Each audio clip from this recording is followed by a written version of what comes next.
আজকের এই ভিডিওতে আমরা খুবই গুরুত্বপূর্ণ একটা বিষয় জানতে যাচ্ছি।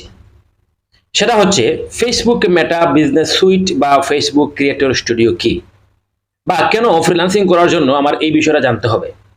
দেখুন, আমরা কি করি, ফেসবুকে যাওয়ার পর এই যে হোয়াটস অন ইউর মাইন্ড, এইখানে আমরা ক্লিক করি। ক্লিক করার পর এইখান থেকে আমরা কোনো ছবি আপলোড করি। তারপর হচ্ছে গিয়ে আমরা এখানে কোনো ক্যাপশন লিখি। ক্যাপশন লেখার পর আমরা এখানে পোস্ট করে দিই। এই কাজটা আমি যদি এইখান থেকে না করে, ফেসবুকের প্রোফাইল থেকে না করে, আমি যদি এইটা আপনার ফেসবুকের ক্রিয়েটর স্টুডিও বা ফেসবুকের মেটা বিজনেস সুইট থেকে করি, সেটা কোনো পোস্ট হোক, সেটা কোনো ভিডিও হোক, বা সেটা কোনো রিলস হোক, বা কোনো স্টোরি হোক, আমরা সেটা যদি মেটা বিজনেস সুইট থেকে করি, তাহলে এই জায়গায় আপলোড করলে যে পরিমাণ রিচ পেতাম তার থেকে বেশি রিচ আমরা পাবো ফেসবুক মেটা বিজনেস সুইট থেকে বা ফেসবুক ক্রিয়েটর স্টুডিও থেকে যদি আমরা সেটা আপলোড করে থাকি। আমরা যারা ফ্রিল্যান্সিং করি, অনেক সময় আমাদের ক্লায়েন্টের ফেসবুকের পেজ ম্যানেজমেন্ট করতে হয়, বা ফেসবুকের আপনার ক্লায়েন্টের ফেসবুক পেজ থেকে বুস্ট রান করতে হয়। তো এই জন্য আমাদেরকে পোস্ট করতে হয়। এই পোস্টটা আমরা এখন থেকে ফেসবুকে আমাদের প্রোফাইল রয়েছে বা পেজের যে প্রোফাইল যে রয়েছে, আপনার পুশ অপশন রয়েছে, এইখান থেকে না করে আমরা কি করব, এখন থেকে ফেসবুক মেটা বিজনেস সুইট থেকেই করব। এতে করে আমরা ভালো ফলাফল পাবো। তো এই জন্য আমাদেরকে এই যে গুগলে যেতে হবে, এইখানে এসে আমাদের সার্চ করতে হবে ক্রিয়েটর স্টুডিও। ক্রিয়েটর স্টুডিও লিখে আমরা যদি সার্চ করি, দেখুন একটা ওয়েবসাইট এখানে পেয়ে গেছি, ক্রিয়েটর স্টুডিও। এটা আমরা ক্রিয়েটর স্টুডিও লিখে সার্চ করলেও পাবো, আর ফেসবুকে মেটা বিজনেস সুইট লিখে সার্চ করলেও পাবো। তো আমি এটার উপর ক্লিক করলাম। এইটার উপর ক্লিক করার পর এখন দেখুন আমাকে দেখা যায় কি মেটা বিজনেস সুইট। আগে তাদের নাম ছিল Facebook business Facebook creator studio, আর এখন তার নাম পরিবর্তন করে রেখেছে, নতুন নাম মেটা বিজনেস সুইট। বিষয়টা আসলে একই। এখন এখানে এসে কি হবে, এখানে আসার পর দেখুন আমাদেরকে এখানে দেখাচ্ছে ক্রিয়েট পোস্ট, ক্রিয়েট রিল, তারপর হচ্ছে মোর। আমরা যদি মোরে ক্লিক করি, দেখুন মোর থেকে আমরা স্টোরি আপলোড করতে পারবো, এখান থেকে লাইভে যেতে পারবো, এবং এইখান থেকে আমরা কি করতে পারবো, অ্যাডস ক্রিয়েট করতে পারবো। তাছাড়া ডান দিকে দেখুন এইখানে আমাদের লাইফ টাইম আমাদের দেখাচ্ছে যে 28 দিনের আমাদের দেখাচ্ছে ফেসবুকের রিচ কত হয়েছে কত না, এগুলো আমরা দেখতে পারবো। ইনসাইট যেটাকে বললে, হ্যাঁ, দেখতে পারবো। তারপর দেখুন বাম দিকে এইখানে মেটা বিজনেস সুইটের নিচে একটা অপশন রয়েছে এরো বাটন, এইখানে যদি ক্লিক করি, আমার এই প্রোফাইলের আন্ডারে, এই অ্যাডস ম্যানেজারের আন্ডারে যতগুলো পেজ আমার রয়েছে সবগুলো পেজ এখন দেখাবে। আমি কোন পেজ থেকে পোস্ট করতে চাই, আমি এই পেজটা এখান থেকে আমি সিলেক্ট করে দিতে পারি। ঠিক আছে, তো আমি একটা পেজে আসি, আমার মারুফ আহমদ ফ্রিল্যান্সার পেজে, আমি এই পেজ থেকেই আপনাদেরকে একটা পোস্ট করে দেখাবো।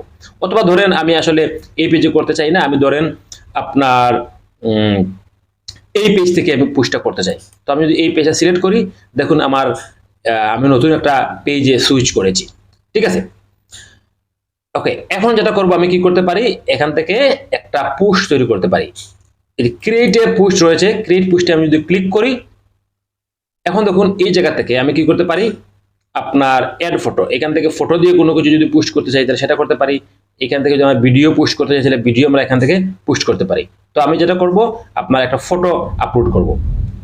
অ্যাড ফটোতে আমি ক্লিক করলাম। অ্যাড ফটোতে ক্লিক করার পর আমার যেখানে ফটো রাখা আছে আমি সেইখানে যাব, দেখে আমার কোনো ফটো রাখা আছে কিনা। কোনো ফটো এখানে ধরলাম যে এই ফটোটা আমি আপলোড করব। তাহলে আমি এই ফটোকে সিলেক্ট করলাম এবং ওপেনে ক্লিক করলাম। দেখুন ফটোটা আমার এখানে আপলোড হচ্ছে। ঠিক আছে, এখন দেখুন ফটোটা আমার আপলোড হয়ে গিয়েছে। এখন যেটা আমরা করব, এখানে আমরা ফটোর ক্যাপশন দেবো, যে ট্যাক্স, এখানে আমরা কোনো না কোনো ক্যাপশন আমরা এখান থেকে লিখে দিতে পারি। তারপর হচ্ছে আমি যেটা করতে পারি, এই ফটোকে যদি এডিটিং করতে চাই, এইখানে এডিটিং করতে পারবো। যেমন এইখানে দেখুন এটা এডিট বাটন রয়েছে, এই যে এডিট বাটনে যদি ক্লিক করি, তারপর দেখা যান ক্রপ, এই ছবিকে আমি যদি ক্রপ করতে চাই তাহলে আমি ক্রপ করতে পারবো। যেমন দেখেন এখন আছে অরিজিনাল, আমি যদি এটাকে স্কোয়ার করতে চাই, এই যে স্কোয়ারে ক্লিক করব, দেখুন এইটা স্কোয়ার হয়ে যাবে। এটাকে যদি আমি হরিজেন্টাল করতে চাই, এই যে ক্লিক করবো হরিজেন্টাল, দেখুন এটা হরিজেন্টাল হয়ে গিয়েছে। ঠিক আছে, তো আমার প্রয়োজন নয়, এটা আমার অরিজিনালটাই আমার প্রয়োজন। আমি অরিজিনালটা এখানে সিলেক্ট করলাম। তারপর দেখুন এখানে হচ্ছে ফিল্টার, আমি যদি ফিল্টারে ক্লিক করি, এই ছবির ফিল্টার চেঞ্জ করতে পারবো। ঠিক আছে, ফিল্টার চেঞ্জ করতে পারবো। যেমন দেখুন এই যে এখানে ক্লিক করে দেখুন ফিল্টার চেঞ্জ হচ্ছে, দেখুন কালার চেঞ্জ হচ্ছে, কিন্তু ফিল্টারিং হচ্ছে। ঠিক আছে, আপনি এইভাবে আপনার ইচ্ছা মতো ফিল্টার চেঞ্জ করতে পারবেন। ফিল্টার চেঞ্জ করে জাস্ট অ্যাপ্লাইতে ক্লিক করলে আপনার এটা ফিল্টার চেঞ্জ হয়ে যাবে। তো আমি চেঞ্জ করতেছি না, আমি শুধু আপনাকে দেখিয়ে দিচ্ছি। তারপর হচ্ছে টেক্সট, এখান থেকে আপনি টেক্সট অ্যাড করতে পারবেন এই ইমেজের উপর। যেমন যে টেক্সট রয়েছে এখানে যদি আমরা আসি, হ্যাঁ, আমরা এখানে কোনো কিছু লিখতে পারবো। তারপরে যে এটা কালার চেঞ্জ করতে পারবো। তারপর স্টিকার, এই স্টিকার যদি ক্লিক করি, আমরা এই ইমেজের উপর কোনো স্টিকার নিয়ে যেতে পারবো। যেমন ধরুন এই স্টিকার আমি নিয়ে যাবো, এই যে ক্লিক করলাম, স্টিকারটা এখানে চলে আসলো। এখন এই স্টিকারটা আমি কি করতে পারি, টান দিয়ে ধরে ছোট করতে পারি, এখান ধরে বড় করতে পারি, অথবা আমি এখানে কেটে দিতে পারি। ঠিক আছে, তারপরে হচ্ছে অল্টার টেক্সট, এই সবগুলো আমরা এখান থেকে আসলে করতে পারি। তো আমি কোনো কিছুই করবো না, যা শুধু আপনাকে দেখিয়ে দিলাম। এখন আমরা ক্যান্সেলে ক্লিক করে আমি ক্যান্সেল করে দিলাম, অথবা এই পোস্টটা আমরা এখান থেকে ডিলিটও করে দিয়ে দিতে পারি। নিচে দেখুন এখানে আছে আমাদের আপনাদের বুস্ট অপশন। যদি আমি এইটা ওপেন করি, এখন যদি পাবলিশে দিই, তাহলে আমি এটাকে এইখান থেকে বুস্ট করতে পারবো, যদিও আমরা এই জায়গা থেকে কেউ বুস্ট করি না এবং এখান থেকে বুস্ট করার প্রয়োজনও নেই। ঠিক আছে, জাস্ট আমি অপশন দেখে দিলাম, আপনি এখান থেকে বুস্ট করতে পারবেন। এখন আমাদের সব কাজ শেষ। আমরা কি করব, জাস্ট এই যে পাবলিশে যদি ক্লিক করি, আমাদের এই পোস্টটা কিন্তু পাবলিশ হয়ে যাবে। ঠিক আছে, তো আমি পাবলিশ করতেছি না, আমি দেখে দিলাম। আমি এটাকে ডিলিটে ক্লিক করে আমি এইটাকে আমি ডিলিট করে দিলাম। এখানে সবকিছু আমি ডিলিট করে দিচ্ছি। এখন আপনি ভিডিও আপলোড করবেন। ভিডিও আপলোড করার জন্য সেম প্রসেস, আপনি যে এড এ ভিডিও রয়েছে, এড এ ভিডিও ক্লিক করবেন, দেখাচ্ছে আপলোড ফ্রম ডেস্কটপ অথবা ক্রিয়েট ভিডিও ফ্রম ইমেজ। আপনি ইচ্ছা করলে এখানে অনেকগুলো ইমেজ এনে এখান থেকে ভিডিও তৈরি করতে পারবেন, এবং আপনি ইচ্ছা করলে আপনার তৈরি করা ভিডিও এখান থেকে ক্লিক করে নিয়ে আসতে পারবেন। আমি ভিডিওর উপর ক্লিক করলাম।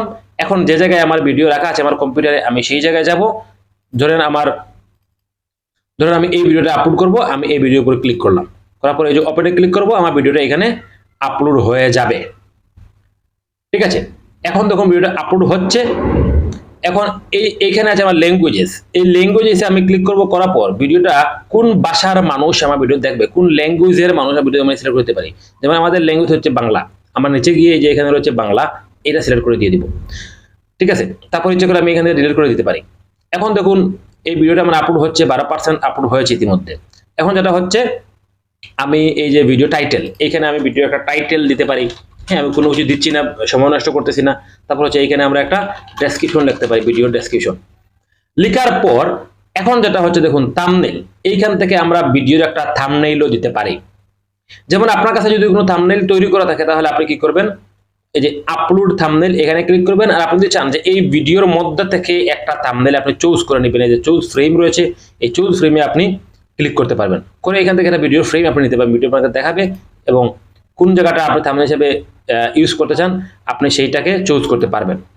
তো আমরা চাচ্ছি যে আমাদের আপনার একটা তৈরি করা আছে, থাম্বনেইল তৈরি করা আছে। ফর এক্সাম্পল, আমরা যে আপলোড ইমেজে ক্লিক করব, তারপর এই যে আপলোড ইমেজ এখান থেকে ক্লিক করে আমি যেটা করতে পারি, একটা থাম্বনেইল নিয়ে আসতে পারি। তো আমার কোনো থাম্বনেইল তৈরি করা মেবি নেই, ডেস্কটপে যাই, আমি ধরলাম এটা আমার থাম্বনেইল। হ্যাঁ, এখানে ক্লিক করলাম, দেখুন এখানে একটা হোয়াইট থাম্বনেইল চলে আসছে। ঠিক আছে, আর কি আছে এখানে, আর তেমন কিছু এখানে নেই, এতটুকু। আপনি এতটুকু করে এখানে পুশ করতে পারবেন। এখন আপনি নেক্সটে ক্লিক করবেন, দেখুন ক্রিয়েট অপশন শেষ, এখন আসছে আমাদের অপটিমাইজ। তারপর হচ্ছে কি আপনি আবার নেক্সটে ক্লিক করবেন। নেক্সটে ক্লিক করার পর আমাদের ভিডিও দেখেন আপলোড, এখনো আপলোড পুরোপুরি হয় নাই। এইটা আপলোড যখন পুরোপুরি হয়ে যাবে, তখন আমাদের কোনো কপিরাইট আছে কিনা এইখানে দেখাবে। তারপর আমি যদি শেয়ারে ক্লিক করি, এই শেয়ার অপশন, এই ভিডিওটা আমার পেজে আপলোড হয়ে যাবে। যদিও আমি এটা পোস্ট করেছি ক্রিয়েটর স্টুডিওতে বা ফেসবুক মেটা বিজনেস সুইটে, কিন্তু এই পোস্টটা আমার ক্রিয়েটর স্টুডিও থেকে আমার যে ফেসবুক পেজ রয়েছে এই পেজে চলে যাবে, কেননা আমরা এইখান থেকে পেজ আগে সিলেক্ট করে দিয়েছিলাম। ঠিক আছে, তো এইভাবে আপনি এটাকে পোস্ট করতে পারবেন।